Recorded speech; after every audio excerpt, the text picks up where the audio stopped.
You never really noticed that the glass was getting empty. You didn't even know when it was full. Those ministers and minions with their complimentary... The sun beamed through the windows of Sunshine Daycare. Toys lay scattered on the brightly colored floor. Children's laughter echoed through the air. It was another day of finger painting, building blocks and juice boxes. Timmy, a shy boy with a mop of brown hair, played with a toy truck. He crashed it against a tower of blocks, giggling at the loud collapse. Everything felt safe and happy. The scent of crayons and glue filled the air, a familiar and comforting smell. Timmy loved the daycare. He loved his friends, the kind teachers, and the endless supply of toys. His favorite time was story time, when Miss Emily with her soothing voice would read them adventures from faraway lands. Today they were going to hear the story of the friendly dragon. Timmy couldn't wait. A strange sound pierced through the cheerful chaos. It started softly, a low hum, almost unnoticeable. Then it grew louder, morphing into a high-pitched whine that made Timmy cover his ears. The other children stopped playing, their laughter replaced by confused murmurs. Miss Emily looked around, her brow furrowed in concern.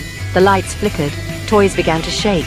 Timmy's eyes widened in fear. He had never heard a sound like that before. It seemed to vibrate through his very bones, sending chills down his spine. He looked at his friends, their faces pale and worried. Something wasn't right. This wasn't a game. Then they appeared. Huge figures, taller than the doorway, materialized in the room.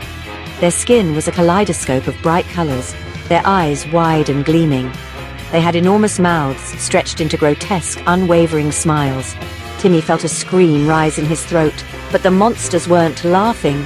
Their smiles didn't reach their eyes. They moved with a swiftness that belied their size, snatching children with their large, brightly colored hands. Their smiles remained fixed, even as their grip tightened on the screaming children. They were like living nightmares, their playful exteriors a cruel mockery of the innocent joy they had stolen. Timmy scrambled back, his heart pounding against his ribs. He wanted to run, to hide, but his feet felt glued to the floor. He watched in horror as the monsters herded the children towards the shattered windows, their smiles never faltering. They were being taken. Taken where? Timmy didn't know, but the icy dread that gripped his heart told him it was somewhere terrible. He squeezed his eyes shut, unable to bear the sight any longer. He was alone. The daycare, once a haven of laughter and fun, was now a prison of silence and fear. An ordinary morning, or so I thought. The alarm buzzed. Tuesday, another day. The sun peeked through the blinds, painting stripes on the wall. I could smell coffee, hear the faint hum of the city waking up. Everything felt normal, safe. Then I saw her. Fear, cold and sharp, pierced through me. This wasn't Mrs. Henderson, not anymore. The news called them the smiling ones, people twisted, monstrous, their smiles a horrifying mask. Everywhere I looked, more of them, their eyes empty and dead, their smiles hungry. I was alone, surrounded by predators wearing familiar faces.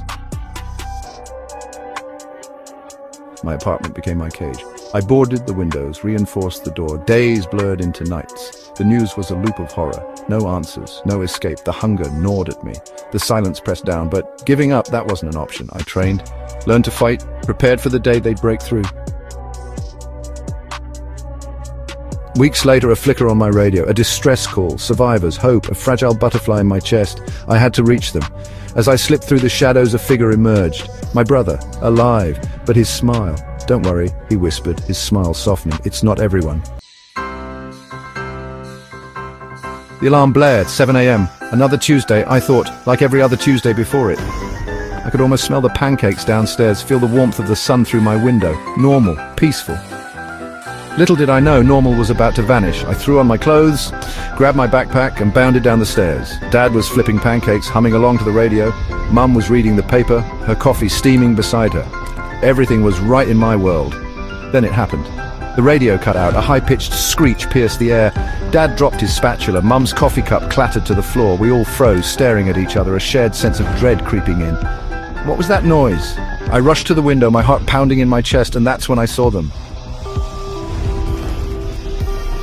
They were like something out of a child's nightmare, but terrifyingly real. Smiling creatures, bright yellow and grotesquely cheerful, were swarming over our street. Their eyes, mismatched buttons sewn on at odd angles, seemed to gleam with malicious glee. Their smiles, too wide, too sharp, sent shivers down my spine. Long, claw-like fingers gripped the sides of houses, pulling themselves up onto rooftops. Their high-pitched laughter, like nails on a chalkboard, filled the air. My breath caught in my throat. Fear, cold and paralyzing, threatened to overwhelm me. But I had to warn Mom and Dad. I had to do something. I spun around, racing back towards my parents, my mind spinning. "We have to hide!" I yelled, my voice barely a squeak above the din. "They're here! The Smile Monsters!" Panic erupted. Neighbors screamed, car alarms blared, and the chilling laughter of the Smile Monsters echoed through the streets. Our once peaceful neighborhood transformed into a scene of chaos and terror. The smell of burning toast wafted from the kitchen, a stark reminder of our shattered normalcy. Mum and Dad sprang into action, their faces etched with fear but resolute. "The basement!" Dad shouted, ushering us towards the stairs. "It's our best chance!" We scrambled down the steps, the concrete floor cold against my bare feet. The basement, usually a place of forgotten toys and dusty boxes, was now our sanctuary. We huddled together in the darkness, listening to the cacophony above. Every bang, every crash, every shriek sent waves of fear through our Hours crawled by. The sounds of chaos above began to fade, replaced by an eerie silence. We were trapped, alone, with no way to contact the outside world. Despair threatened to engulf us, but then I remembered something. "The old ham radio," I exclaimed, a flicker of hope ignited in my chest. "Grandpa's radio. It's still down here." We rummaged through boxes, our hands shaking with anticipation, until we found it. The radio, a relic from a bygone era, was our only lifeline. Dad, his brow furrowed in concentration, fiddled with the dials. Static crackled through the speaker. Then a voice, faint but clear, broke through the noise. "Mayday? Anyone? Smile Monster attack. Need help?" We weren't alone. And somewhere in the midst of the chaos, hope began to blossom. We would survive this. We had to.